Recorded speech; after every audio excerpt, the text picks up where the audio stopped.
राज्यात अवकाळीच्या तडाख्याने ठिकठिकाणी अतोनात नुकसान। राज्यभरात अवकाळीचा कहर, शेतकऱ्यांची चिंता वाढली।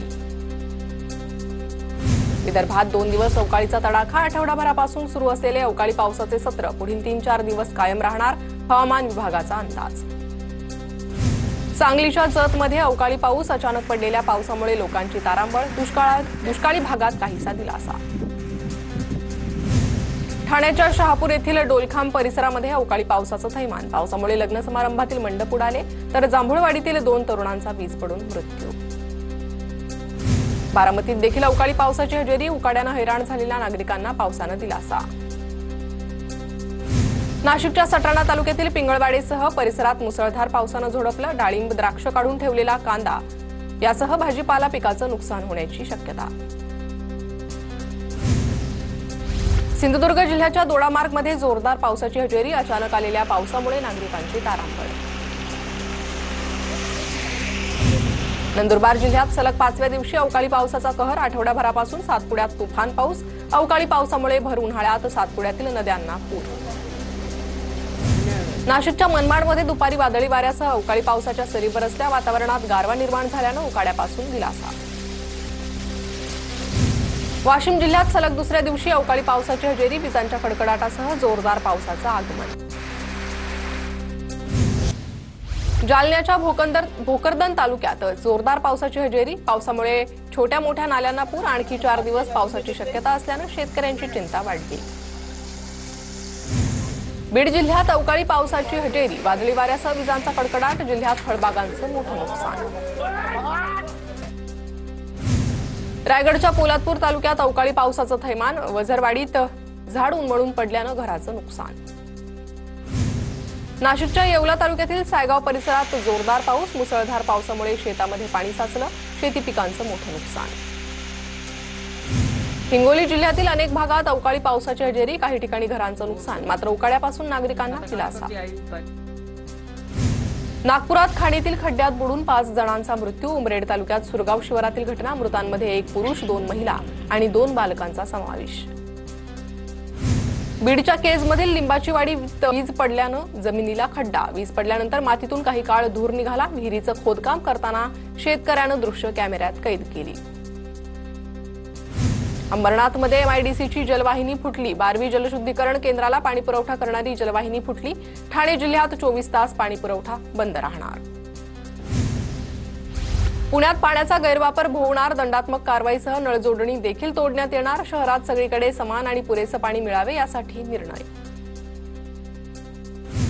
सावित्रीबाई फुले पुणे विद्यापीठात स्पर्धा परीक्षा केंद्रातील पूर्वतयारी अभ्यासक्रम बंद। 2016 पासून यूजीसीनं निधी न दिल्यानं अभ्यासक्रम बंद।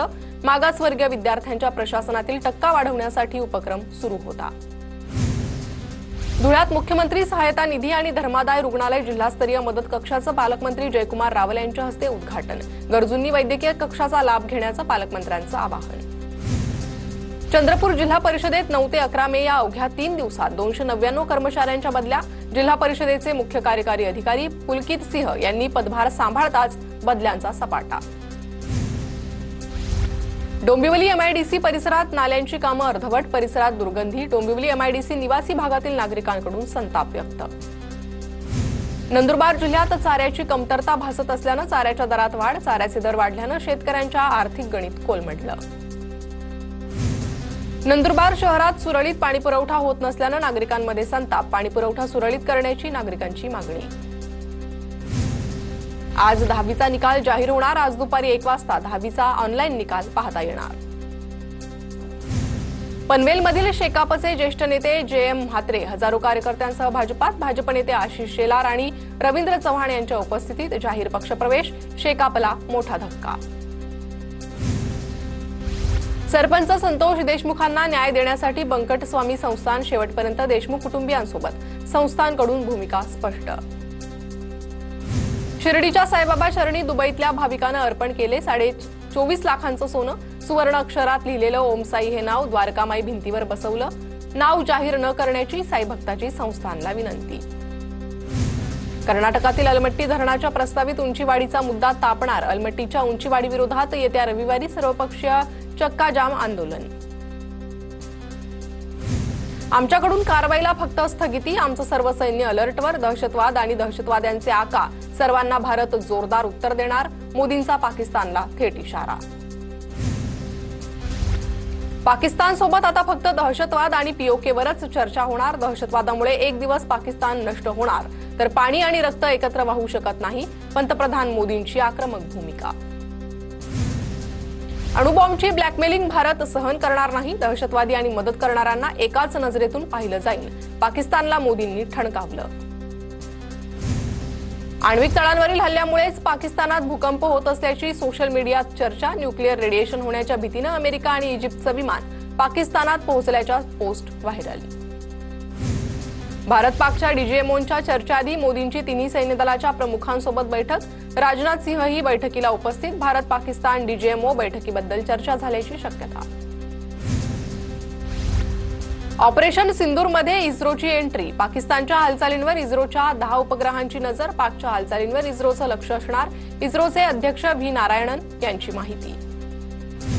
भारताविरोधात पाकिस्तानचा विजय झाला म्हणत पाकिस्तानात रॅलीचं आयोजन. पाकिस्तान लष्कराचा खोटा प्रोपगेंडा. कराचीत निघालेल्या रॅलीत पाकिस्तानचा माजी क्रिकेटर शाहिद आफ्रिदीही सहभागी. भारतीय नौदल अजूनही समुद्रात तैनात. शत्रूच्या कृतीला उत्तर देण्यासाठी नौदल पूर्णपणे सज्ज. नौदलाचे जहाजं, पाणबुड्या, लढाऊ विमानं समुद्रात तैनात. कोणताही भारतीय पायलट पाकिस्तानच्या ताब्यात नाही. पत्रकाराच्या प्रश्नावर पाक आर्मीच्या अहमद चौधरीची कबुली. सोशल मीडिया आणि फेक न्यूजच्या माध्यमातून पाकचा खोटा दावा उघड. भारत पाकिस्तान युद्धाच्या पार्श्वभूमीवर बंद असलेली देशभरातील 32 विमानतळं पुन्हा खुली. श्रीनगरचं विमानतळ उद्या उड्डाणांसाठी खुलं होणार तर गुजरात जामनगरचं एअरपोर्ट खुलं झालंय.